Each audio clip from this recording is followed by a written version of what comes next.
చిన్నవియే ఎంచదగినవి.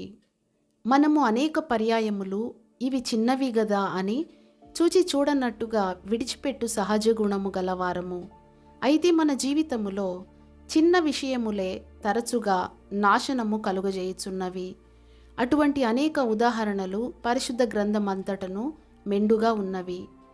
రాజులు యుద్ధమునకు వెళ్ళవలసిన సమయమందు దావీదు తన పడక గదిలో సుఖముగా కొద్దిసేపు విశ్రాంతి తీసుకొనెను.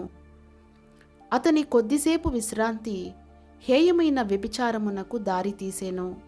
అంతేగాక తన సొంత నమ్మకమైన సిపాయి యొక్క అతి క్రూరమైన హత్యతో అది ముగిసినది. కేవలము 30 వెండి నాణెముల కొరకైన లోభత్వమే ఇస్కరియోతు యూదాను ప్రభువుని అప్పగించిన ద్రోహిగా చేసినది. డబ్బు ఆశను గూర్చి లేక ధనాపేక్షను గూర్చి జాగ్రత్తగా ఉండవలేను. గెహజీ యొక్క కొంచెము పేరాశ అతని జీవితకాలమంతయు ఒక కుష్ఠరోగిగా అతనిని మార్చివేసెను. చిన్న పాపముల ద్వారా హత్య చేయబడిన గొప్ప ఆత్మీయ సామర్థ్యశాలులు ఎందరో గలరు. ఒక పెద్ద కొమ్ము కాదు, ఒక చిన్న కొమ్మే ఆకాశ సైన్యమునంటునంతగా పెరిగి నక్షత్రములలో కొన్నిటిని పడవేసి కాళ్ల క్రింద అణగదొరుకుచుండెను. దానియేలు 7:8, 8, 9, 10 వచనాలు. చిన్నవిగా హానికరమైనవిగా కనబడని విషయములను ఆరంభములో మొగ్గ దశలో ఉన్నప్పుడే నిర్లక్ష్యముగా చూచుచున్నామా? మన యొక్క పవిత్రమైన జీవితమును నశింపజేయుటకును అపవిత్రపరచుటకును సాతాను ఉపయోగించు తంత్రములలో ఇది ఒకటి. పేతురు ప్రభువును ఎరుగనని బొంకుటకు ముందే ఉద్దేశించలేదు. అయితే ప్రభువైన యేసు అప్పగింపబడిన రాత్రి చలివేయుచున్నందున మంటలో చలి కాచుకొనుటకు కోరెను. అపహాసకులు కూర్చుండు చోట కొంచెము చలి కాచుకొనుటకు కూర్చుండినందున అది అతని జీవితమునే చేదుగా మార్చెను. అతడు సంతాపపడి ఏడ్చెను. పేతురు బొంకినది మన ఒక్కొక్కరికి హెచ్చరికగా ఉండుటకై చరిత్రలో అది నమోదు చేయబడినది. చలిలో కొంచెము వెచ్చదనము పొందుట కొరకు ప్రభువును ఎరుగనని చెప్పుట కంటే ఆ చలిలో మరణించుటయే మేలు. అతి చిన్న విషయములలో కూడా మనము చాలా జాగ్రత్తగా నుండవలెనని ప్రభువు కోరుచున్నారు.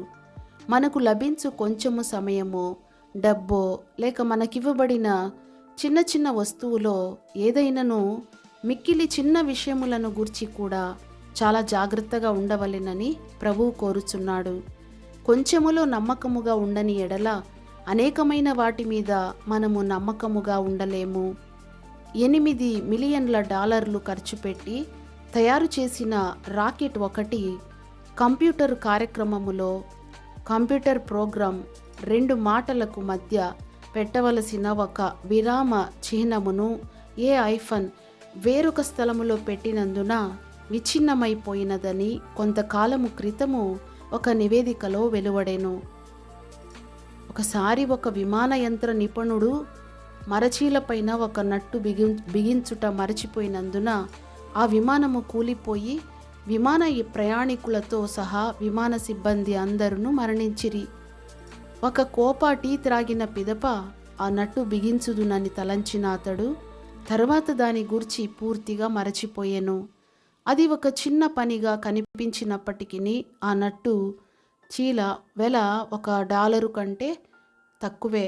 అయినను కొంచెము నిర్లక్ష్యమే అనేక ప్రాణములను ఎన్నో $మిలియన్ల ఖరీదైన విమానమును బలిగొనెను. మిగుల చిన్న నాణెము ఒకదానిని కన్నుకు అతి సమీపములో పెట్టినప్పుడు అది సూర్యునినే మరుగు చేయును.